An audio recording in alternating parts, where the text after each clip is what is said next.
साधारण असुर नहीं है भैया, और उनके यहाँ होने के पीछे भी अवश्य ही कोई बहुत बड़ा कारण है। तो बताओ गणेश, ये शुंभ और निशुंभ हैं कौन?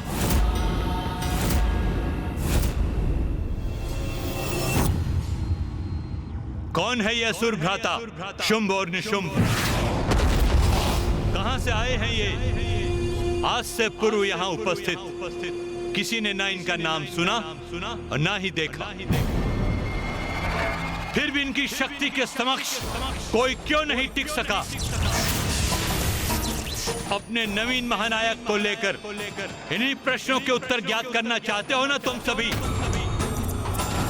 हाँ, हमें ज्ञात तो होना चाहिए। कौन है ये? कहां से आए हैं ये दोनों? यहाँ कोई इनसे परिचित नहीं है, क्योंकि शुंभ और निशुंभ दीर्घ काल से तपस्या में लीन थे। घोर तपस्या कर अपनी शक्ति में वृद्धि करना चाहते थे,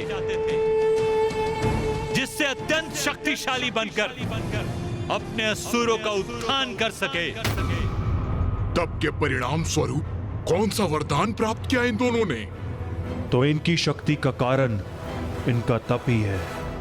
आज शुंभ के राज्याभिषेक के पूर्व मैं इन दोनों भ्राताओं का पूर्ण परिचय दूंगा। असुरों का नवीन महानायक शुंभ और उसका भ्राता निशुंभ ऋषि कश्यप और प्रजापति दक्ष की पुत्री देवी दानु के पुत्र हैं, और इनका अग्रज भी अत्यंत शक्तिशाली असुर था और उसका नाम था नमूची।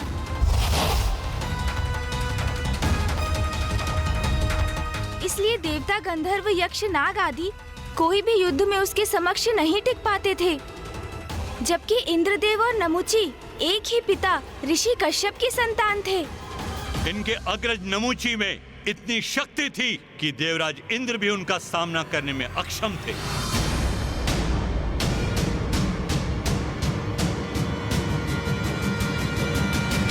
देवराज इंद्र भी सामना नहीं कर सकते थे नमूची का, तो क्या देवराज और नमूची का सामना भी हुआ?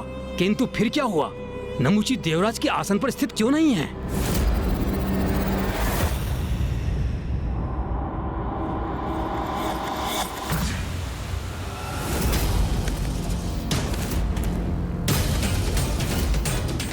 इंद्र, इंद्र, यहाँ तो कोई नहीं। फिर ये किसका स्वर? कौन है ये जो मेरे ही लोक में, मेरे ही भवन में मुझे इस प्रकार पुकारने की धृष्टता कर रहा है? कदाचित ये मेरा भ्रम है। कोई भी तो नहीं है यहाँ। देवराज इंद्र! कौन हो तुम? और इस प्रकार मुझे छिपकर पुकारने का क्या प्रयोजन है? यदि साहस है तो मेरे समक्ष आओ।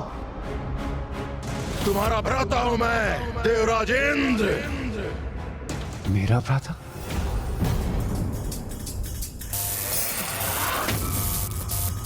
मैं हूं नमूची।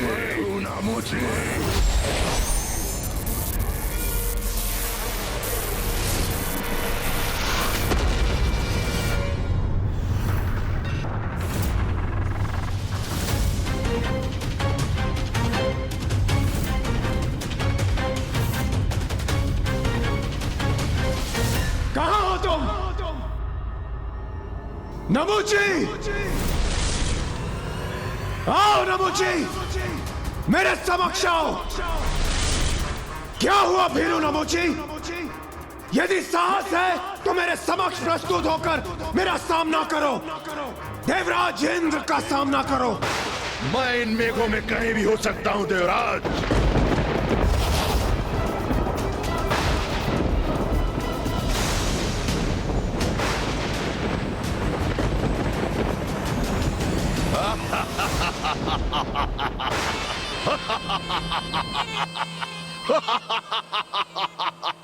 क्या हुआ इंद्र? मेरा उपहार नहीं भाया तुम्हें?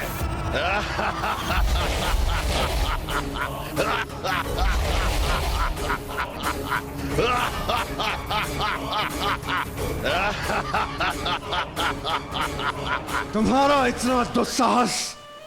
मेरे ही लोक में आकर तुम मुझ पर प्रहार कर रहे हो दुष्ट! सौतेले भ्राता हो तुम मेरे, किंतु शत्रु भी हो तुम इंद्र। तुम्हें स्वर्ग के सिंहासन से हटाकर ही रहूंगा। सौतेले भाई हो इसलिए तुम्हें यहाँ से सुरक्षित लौटने का अवसर दे रहा हूँ। यदि कोई अन्य असुर होता तो अब तक मैं उसका वध कर चुका होता। जाओ, लौट जाओ यहाँ से।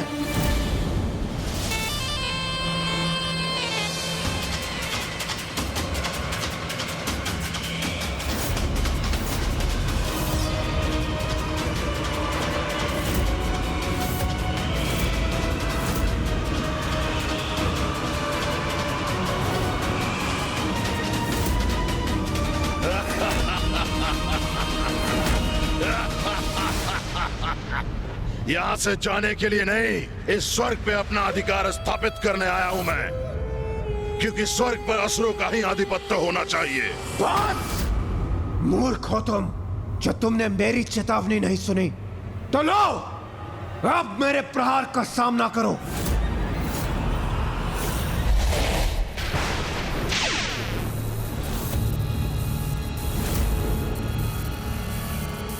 अब तुम्हें कोई नहीं बचा सकता।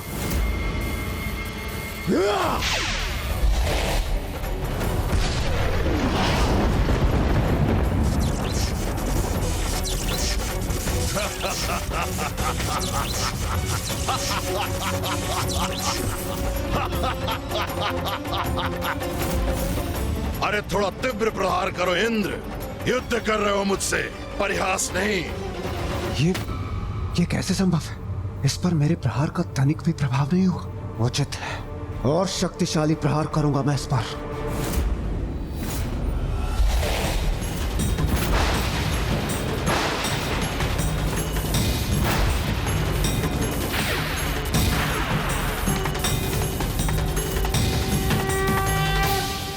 अब कोई तुम्हारी रक्षा नहीं कर सकता नमुची, कोई भी नहीं।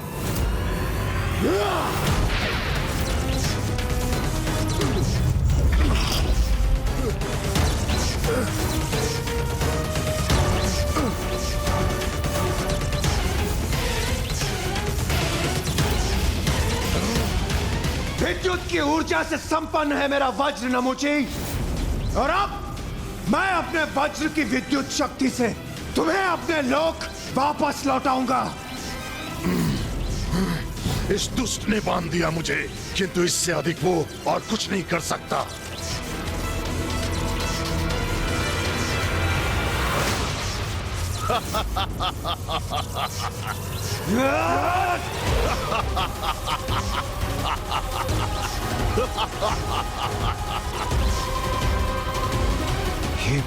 ये तो अब भी अपने स्थान पर अडिग है। इंद्र, और शक्ति लगाओ भ्राता। तुम्हारी संपूर्ण शक्ति का असफल प्रयोग देखकर बहुत आनंद आएगा मुझे। मेरे आनंद का कारण बनो। देवराज अवश्य हो, ये तो मूर्ख हो तुम।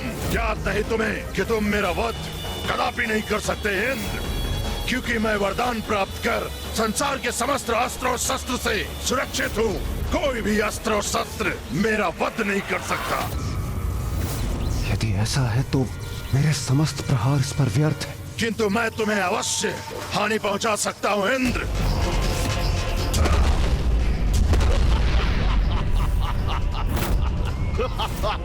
इसने तो स्वयं को मेरे बंधन से मुक्त भी कर ली। मेरे हाथों से तुम्हारी पराजय निश्चित है।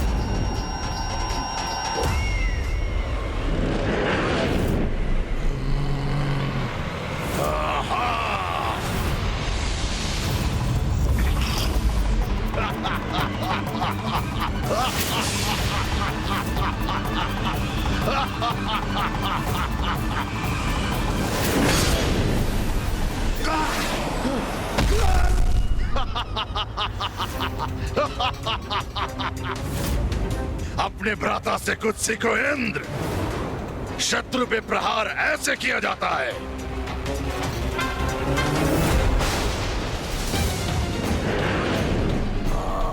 ये तो पुनः वार करने को तैयार है। और शत्रु को धूल दूषित करने के लिए और सशक्त प्रहार ऐसे होता है।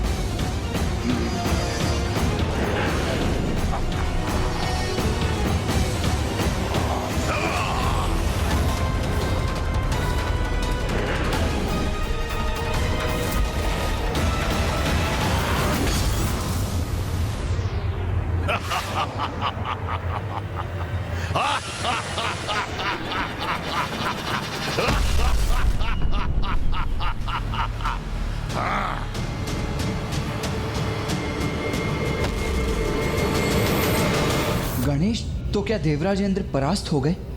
नहीं भैया, तो फिर नमूची से देवराज ने अपनी रक्षा कैसे की? स्वयं के विवेक और संयम की शक्ति का प्रयोग कर भैया।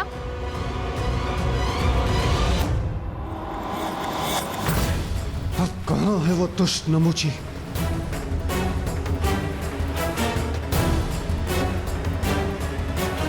सागर के जल का ये फेन?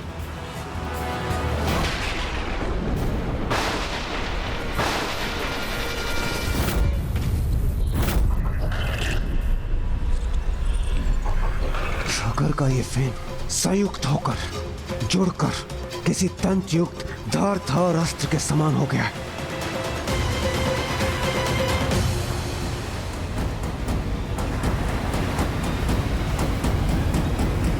क्योंकि मैं वरदान प्राप्त कर संसार के समस्त अस्त्र और शस्त्र से सुरक्षित हूँ, कोई भी अस्त्र और शस्त्र मेरा वध नहीं कर सकता।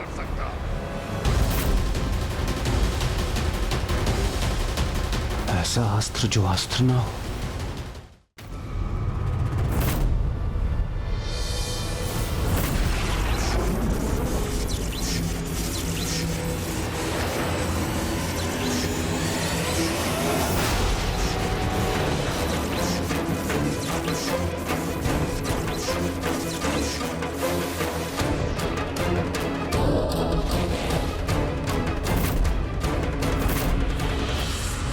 तो यहाँ छुपे बैठे हो तुम, यहाँ पराजित करो अथवा वहां, बात तो एक ही है इंद्र, क्योंकि पराजित तो मैं तुम्हें अवश्य करूंगा।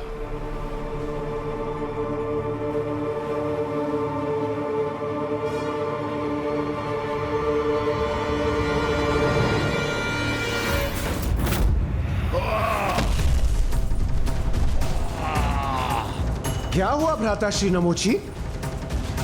आप तो आहत हो गए, वो भी इस साधारण फेन से। मुझसे चल कर इंद्र, इसका उचित दंड दूंगा तुम्हें।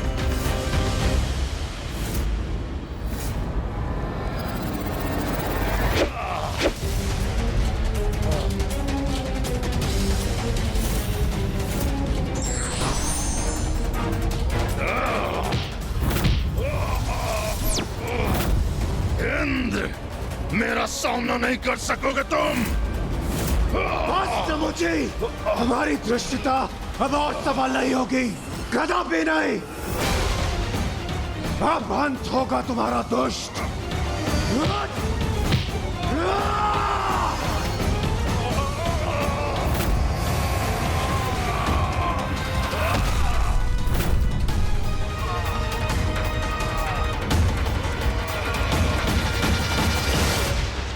दुष्ट नमूची, सागर के जल से उत्पन्न ये फेन ना अस्त्र है और ना ही कोई शस्त्र, किंतु तुम्हारे अंत का उपाय अवश्य है। किसी अस्त्र शस्त्र से नहीं, इसी फेन से होगा तुम्हारा अंत।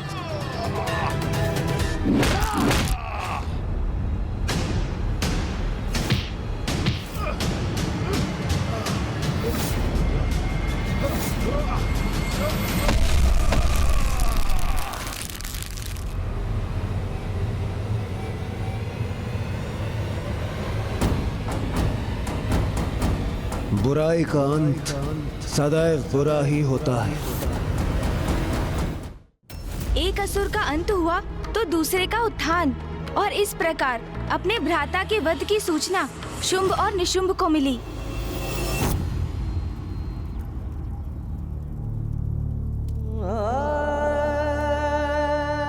मेरे अग्रज,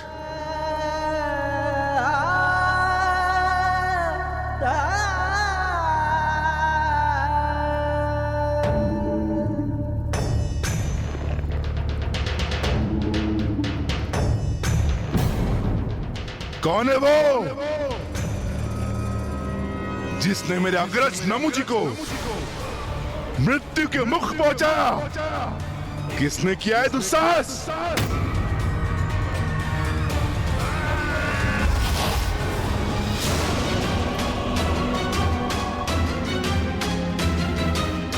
सुना नहीं तुमने? क्या पूछ रहे भ्राता शुंभ? शीघ्र बताओ, किसने वध किया हमारे भ्राता का? बोलो!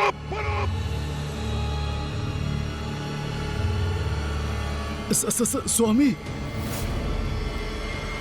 देवराज इंद्र ने ये दुष्कृत्य किया है। स्वामी, देवराज इंद्र ने छल से नमूची जी का वध किया है।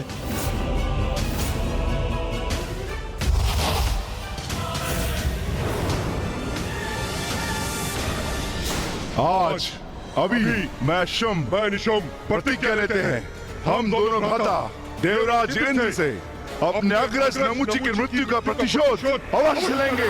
और उसी दिवस नमूची के अंतिम संस्कार के पश्चात शुंभ और निशुंभ ने घोर तप के लिए प्रस्थान किया। ओम ब्रह्मदेवाय नमः।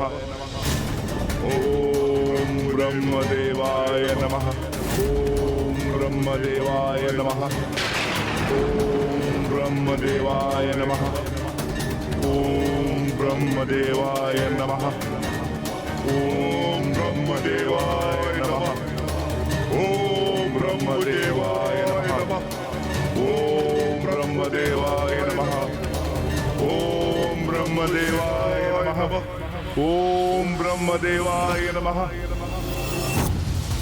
शुंभ निशुंभ निरंतर कठोर तप कर रहे थे और उनके तप का प्रताप शुंभ निशुंभ को ही निमग्न करने लगा। ये देखकर फूफा जी ब्रह्मदेव चिंता में आ गए।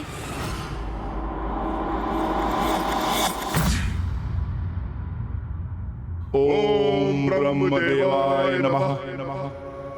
स्वामी, आप शुंभ निशुंभ को वरदान देकर अपनी चिंता दूर क्यों नहीं कर लेते? ओम ब्रह्मदेवाय नमः। ओम ब्रह्मदेवाय नमः। ओम ब्रह्मदेवाय नमः। आप इतने विचारमग्न क्यों हैं स्वामी? ये दोनों कई वर्षों से आपके प्रति भक्तिभाव धारण कर आपकी इतनी कठोर तपस्या कर रहे हैं कि इनके तप से उत्पन्न तेज ही अब इन्हें प्रभावित करने लगा है। देवी, शुंभ निशुंभ ये तप किसी बड़े वरदान की प्राप्ति के लिए कर रहे हैं। जैसे ही उन्हें यह वरदान प्राप्त होगा, वो देवताओं के लिए कोई बड़ा महासंकट उत्पन्न करेंगे। क्योंकि देवी, असुरों को दिए वरदान का परिणाम देवताओं के लिए विपत्ति लेकर आता है।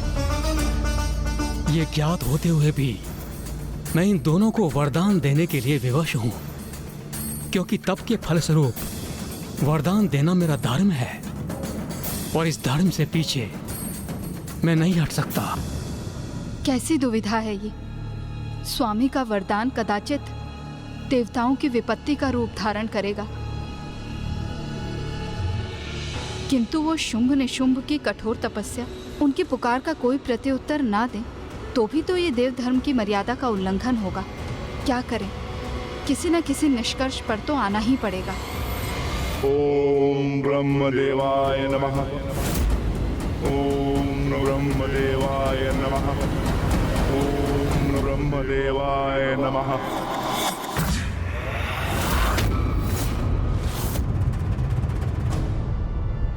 तो गणेश, फूफा जी ब्रह्मदेव ने क्या किया? वही जो उन्हें देव धर्म के लिए करना उचित लगा।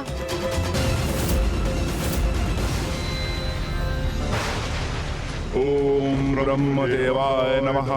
ओम ब्रह्मदेवाय नमः।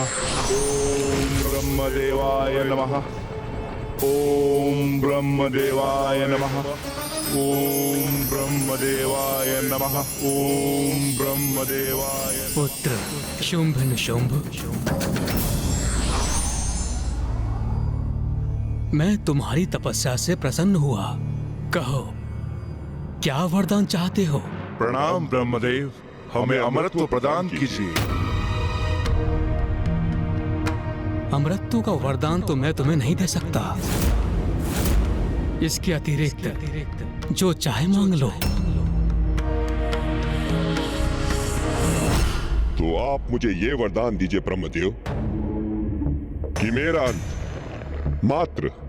मात्र नारी शक्ति से हो, स्त्री के अतिरिक्त कोई मेरा अंत ना कर सके।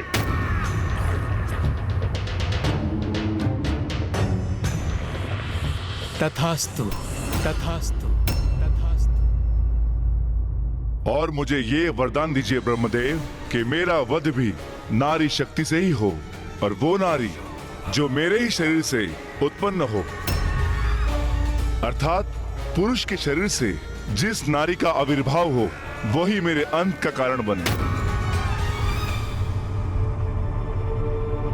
वरदान दीजिए ब्रह्मदेव, यही वरदान दीजिए। तथास्तु तथास्तु तथास्तु।